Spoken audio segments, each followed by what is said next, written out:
توشہ خانہ میں لی ہوئی گاڑیوں کی آپ نے بات کی ہوتی کہ جو ہے کہ کس طرح سے عمران خان نے قومی خزانے کو نقصان پہنچایا، تو یہ قوم ضرور پریشان ہوتی، یہ قوم ضرور ڈسکس کرتی، یہ قوم ضرور سوال اٹھاتی. لیکن جب بات صرف یہ ہو کہ بشریٰ بی بی نے عدت کا عرصہ پورا نہیں کیا یا بشریٰ بی بی جو ہے توہم پرست ہے، بشریٰ بی بی کالی دال کا صدقہ کیوں دیتی ہیں، تو آئی گیس یہ اس قوم کا ٹائم ویسٹ کرنے کے مترادف ہے. اب ایک ایسا دور ہے جس میں سوشل میڈیا پہ ڈیبیٹس ہوتی ہیں، سوشل میڈیا پہ تمام انفارمیشن پہنچتی ہے. ہمارے پاس سر اتنا ٹائم نہیں ہے کہ آپ کی اس بکواسیات پر اپنا ٹائم ضائع کریں.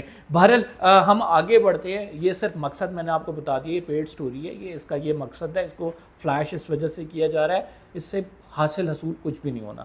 Moving on to next story. ناظرین، دو جج صاحبان ہیں، دونوں جج صاحبان نے رات کو فیصلہ کیا. یہ لاہور ہائی کورٹ کے جج ہیں. انہوں نے فیصلہ کیا تھا کہ وہ جو ہے وہ جسٹس شمس محمود مرزا نام ہے ان کا، کہ وہ استعفیٰ دیں گے. دو جج صاحبان تھے، ایک دوست نے فون بند کر لیا جب صبح ہوئی تو اس نے کہا میں استعفیٰ نہیں دوں گا، لیکن دوسرے دوست یعنی جسٹس شمس محمود مرزا نے استعفیٰ دیا، اور استعفیٰ جا کر ان کا استعفیٰ جو ہے صدر مملکت تک پہنچ چکا ہے. اس ٹائم سپریم کورٹ کو یہ دو ججز اور ہائی کورٹ کے ایک جج نے استعفیٰ دے دیا. تیسرا جج جو ہے اعجاز اسحاق خان. ان اعجاز اسحاق خان کے حوالے سے انفارمیشن شیئر کرنے سے پہلے میں آپ کو یہ بتا دوں کہ یہ جو جسٹس شمس محمود مرزا ہے، انہوں نے ریمارکس کیا دیے تھے. ناظرین، ایک کیس تھا سرکاری کالج کی تعمیر کے اخراجات نہ ادا کیے جانے کا کیس، یعنی کسی ٹھیکیدار سے کوئی کام کرایا ہوگا، اسے پیسے نہیں دیے ہوں گے، سرکاری اسکول ہوگا، اس نے آگے جا کے اسلام آباد high court Lahore high court میں درخواست دائر کر دی. تو ان جج صاحب نے ریمارکس کیا دیے، بڑے انٹرسٹنگ ریمارکس ہیں. عدالتوں کی اب کیا ہے اہمیت رہ گئی ہے، عدالتوں کے پاس اب کوئی اختیار نہیں ہے. آپ جائیں، سڑک بلاک کریں اور احتجاج کریں. احتجاج تو اپنی آواز پہچاننے کا ایک جمہوری طریقہ ہے. مطلب ایک جج خود یہ کہہ رہا ہے کہ ان عدالتوں سے تم انصاف لینے آئے ہو، ان کی کیا وقت رہ گئی ہے، جاؤ یار احتجاج کرو. ایک جمہوری طریقہ ہے اس احتجاج میں. اور ان جج صاحب نے پھر اگلے دن اپنا استعفیٰ دے دیا.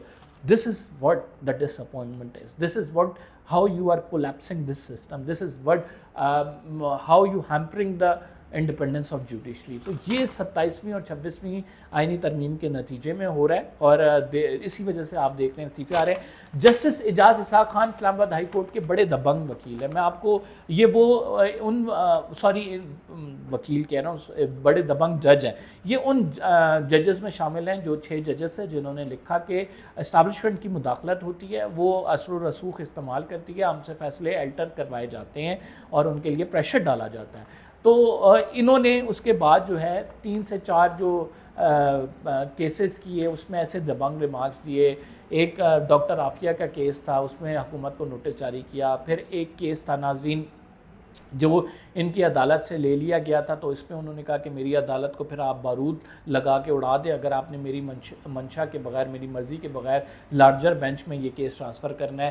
پھر ان کے پاس جو ایک کیس تھا جس میں انہوں نے دبنگ طریقے سے فیصلہ کیا، وہ 9 مئی کے ملزمان کا تھا. 10 ملزمان جو ہیں ان کو نے ان کے خلاف جو اپیلیں تھیں اس کو خارج کر دیا. سزاؤں کی اپیلیں تھیں، سزاؤں کے حوالے سے کہا گیا تھا کہ ان کی سزا بنتی ہے، انہوں نے کہا نہیں بنتی، تو وہ ریلیف فراہم کیا گیا. پھر یہ جج صاحب جو ہیں عمران خان صاحب کی ملاقات نہ ہونے پر بھی بھرم نظر آئے، اور انہوں نے کہا کہ کیسے ہو سکتا ہے کہ ہائی کورٹ کے آرڈرز نہ مانے جائیں. وہ تمام باتیں کی جو کہ ایک آزاد دلیر اور ایسی حیثیت میں جو جج کرتا ہے کہ جس نے انصاف کرنا ہو. تو ان کو بڑا تنگ کیا گیا.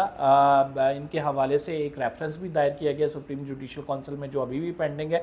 لیکن ناظرین، اب یہ جج صاحب سوچ رہے ہیں کہ وہ استعفیٰ دے دیں. ابھی ایز آف ناؤ کوئی ایسی اطلاع ہمیں موصول نہیں ہوئی ہے کہ فارملی انہوں نے استعفیٰ دے دیا ہو، لیکن ان کے حوالے سے خبر چلی کہ انہوں نے استعفیٰ دے دیا ہے. لیکن ابھی جو رائٹ نو ہم تک ہمارے پاس ہمارے ذرائع نے اس بات کی تصدیق نہیں کی ہے کہ انہوں نے استعفیٰ دیا. البتہ he is thinking about the resignation. Not only he but many of other ججز including from high court Islamabad, high court Lahore, وہ even district judiciary as well, وہ سوچ رہے ہیں کہ وہ استعفیٰ دیں گے. آئندہ آنے والے دنوں میں آپ کو ججز کے استعفے دیکھ سکتے ہیں. تیسری جو خبر ہے ناظرین وہ بڑی امپورٹنٹ ہے، اور وہ امپورٹنٹ خبر یہ ہے کہ اب اب ایک بات طے ہے کہ اس سسٹم نے سوچ لیا ہوا ہے کہ جو جج بھی مزاحمت کرے گا، اس طرح کا ہیرو بننے کی کوشش کرے گا، اس کا فوری طور پر استعفیٰ ہم ایکسیپٹ کریں گے اور اس کی جگہ دوسرا جج لے کر آ جائیں گے، اور کوئی سسٹم میں تبدیلی نہیں ہوگی، سسٹم کو اس طرح سے ہی چلنے دیا جائے گا۔ تو یہی دیکھتے ہوئے صدر مملکت نے جسٹس منصور اور جسٹس اطہر من اللہ کے استعفے ایکسیپٹ کر لیے۔ جسٹس مرزا کا استعفیٰ بھی صدر مملکت کو بھجوا دیا گیا ہے اور وہ بھی ایکسیپٹ ہو جائے گا۔ یعنی پالیسی اور اسٹریٹجی یہ ہے کہ جو سسٹم سے نکلنا چاہتا ہے بہت شوق سے نکلے، اس ہمارے پاس کوئی جگہ نہیں ہے، ہم نئے جج بھرتی کر لیں گے، ایسے کی تیسی ایسا ہی چلے گا۔ تو یہ جو پالیسی ہے نا، یہ صرف عوام کے لیے نہیں بلکہ اس ادارے کے لیے نقصان دہ ہے۔ ایک جج جس نے اتنے سال ہائی کورٹ میں لگائے ہوں، سپریم کورٹ میں لگائے ہوں، اس کی ویسے گرومنگ ہوئی ہو، وہ ایک ایسٹ ہوتا ہے اس قوم کے لیے، اس ادارے کے لیے۔ لیکن بڑا انفارچونیٹ ہے کہ 27ویں ترمیم کے بعد، 26ویں ترمیم کے بعد جس طرح سے بے توقیری کی جا رہی ہے ان ججز کی، جس طرح سے یہ ججز مجبور ہو رہے ہیں، تو ایک ٹائم آئے گا کہ ایک نہیں، دو نہیں، تین نہیں، کوئی 8-10 آوازیں، کوئی 10-15 آوازیں ایسی ہو جائیں گی کہ جو آپ کے لیے اتنی مشکلات کھڑی کر دیں گی کہ آپ سے اس ٹائم پہ پھر سنبھالا نہیں جا رہا ہوگا۔ جنرل ضیاء نے بھی ترمیم کی تھی آئین میں، جنرل ضیاء نے 58(2)B میں ترمیم کی، 8ویں ترمیم لائے، لیکن کیا ہوا؟ جنرل ضیاء جب گئے تو پھر سارا کچھ ختم، پھر وہی ترمیم واپس ہو گئی۔ تو وقت رکتا نہیں ہے، وقت بڑا بے رحم ہے، وقت چلتا رہتا ہے۔ آج آپ کا اقتدار ہے، ختم ہو جائے گا، کل کو کوئی اور لوگ آ جائیں گے۔ تو سدا بادشاہی صرف اللہ کی ہے، تو آپ کر لیں جو کرنا ہے کر لیں۔ آپ دیکھیں کہ آپ آئین کس طرح سے یہ حکومت بگاڑ سکتی ہے۔ کل مسلم لیگ نون یہی عوام کے پاس جب جائے گی تو ان کے پاس اپنے پاس ان کے کچھ بھی نہیں ہوگا، بیکاز نہ ان سے حکومت چل رہی ہے، نہ یہ حکومت کر رہے ہیں صحیح طرح سے۔ تو آپ کو معلوم پڑ جائے گا کہ کیا ہوتا ہے آئندہ آنے والے دنوں میں۔